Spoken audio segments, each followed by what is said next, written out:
My name's Niall Greenwood. I'm 50 years of age and I'm a businessman in Singapore.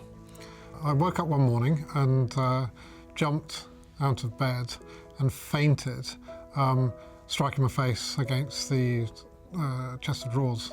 I went to the A&E department of the local Singaporean hospital and I was admitted then due to a low heart rate. And then I went through a series of tests and procedures which lasted the whole day, and then I was admitted overnight and in fact continued for a whole week. So I was admitted for a whole week. At various stages during the process I was asked to sign consent forms, and one of them included a signature for a pacemaker, which I thought was a really serious step and I wasn't willing to sign it. I certainly didn't feel like I needed a pacemaker, having only fainted once in 50 years. The feeling I got from the Singaporean side was that everybody got a pacemaker. That was a way of keeping everybody on the road, replace that component of the car, if you like, if that component of the car has been inspected. But sometimes you don't need your vital organs having replacement components when there's actually nothing wrong with them.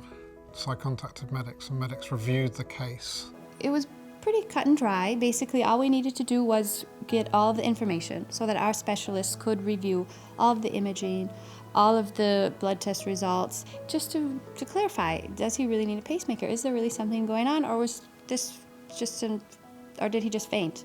I was referred to a couple of experts who I could speak to over the phone, describe the stages we were going through, and on reviewing the case, independently, going through all of the scans, all of the CDs and paperwork, the very clear recommendation was that the work advised wasn't actually required.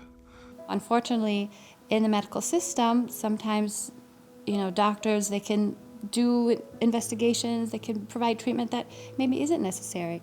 And so here, Medix could step in and say, wait, we don't need to put Mr. Greenwood through any of this. He's healthy and he can go on living his healthy life. I was very glad when the advice came back very clearly that there wasn't a requirement for this work. Life with a pacemaker would have been very different for me. Besides not being able to be scanned going into an airport, I actually stay actively involved in martial arts, and I would have had to give that up for a start. I just didn't want the intrusion of even a matchbox-sized device being placed inside my body. Appropriate healthcare sometimes means not doing things. So though it may be simple, it's still making a difference in his life, and that's why it's very gratifying.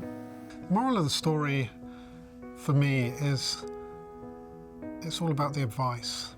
Procedures are straightforward. They're basically mechanics on your body, and you can go in for any number of oil changes and tyre changes, and those things will be carried out. But when it comes to your main organs, particularly like the heart, I wouldn't go ahead with a procedure like that without being really sure that it was necessary.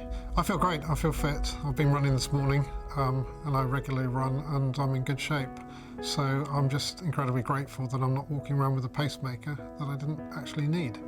Peace of mind is paramount, and I got it through the support I received from Medix. Thanks, Medix.